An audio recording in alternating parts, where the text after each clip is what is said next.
누구나 아픔의 시간이 있습니다.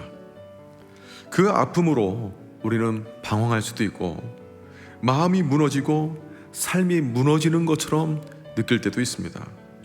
그런데 문제는 내 힘으로는 그 아픔을 벗어나기 힘들다는 것입니다. 그렇기에 우리에게도 이 아픔의 시간에 인생을 완전히 변화시킬 우리 삶의 계기가 필요합니다. 하나님께서 우리의 삶에 개입하셔서 역사하실 때 우리의 삶에 완전한 반전이 일어나게 됩니다. 에스겔의 말씀이 기록될 당시에 이스라엘의 형편은 비참한 상황 속에 있었습니다. 북이스라엘은 아수르에 의해 멸망당해서 사람들은 다 흩어지게 되고 죽임을 당하게 되었고, 그나마 남아있던 남유다도 바벨론에 의해 처참하게 짓밟히고 무너져서 수많은 사람들이 바벨론의 포로로 끌려갔습니다. 이렇게 이스라엘 백성들은 바벨론의 그발이라는 강가에서 과거를 회상하며 슬피 울며 탄식할 때에 하나님께서 에스겔 선지자를 통해서 소망의 메시지를 전해주셨습니다. 이전까지의 삶과는 전혀 다른 새로운 삶에 대한 소망과 비전으로 가득한 메시지를 하나님께서 이스라엘 백성 가운데 주셨습니다. 그래서 하나님께서는 이스라엘 백성 가운데 새로운 삶을 열어가게 하기 위해 두 가지 영역에서의 회복을 계획하셨죠.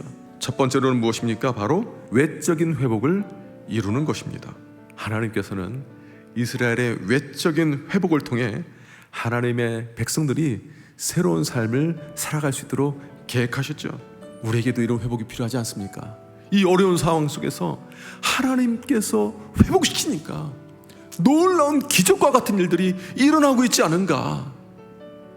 우리의 삶의 회복을 통해 하나님께서 영광받는 일들이 일어나기를 주님의 이름으로 축복합니다. 하나님께서 이스라엘 가운데 일으키실 두 번째 회복이 있었습니다. 내적인 회복입니다. 온전한 회복은 이 내적인 회복에서 시작이 되는 것이죠. 하나님께서 제일 먼저 붙드신 것이 그들의 심령 가운데 신앙을 회복시키는 겁니다. 신앙 회복의 첫 출발점은 또한 어디서 일어나냐? 바로 예배예요. 예배가 무너지면 다 무너지는 거예요.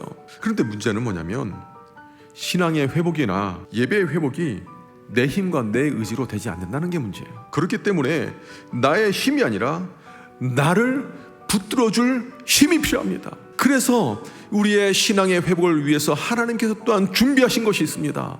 바로 성령이에요. 내적 부흥을 위해서 하나님께서 이스라엘 가운데 성령을 부어주시겠다고 하나님께서 말씀하셨어요.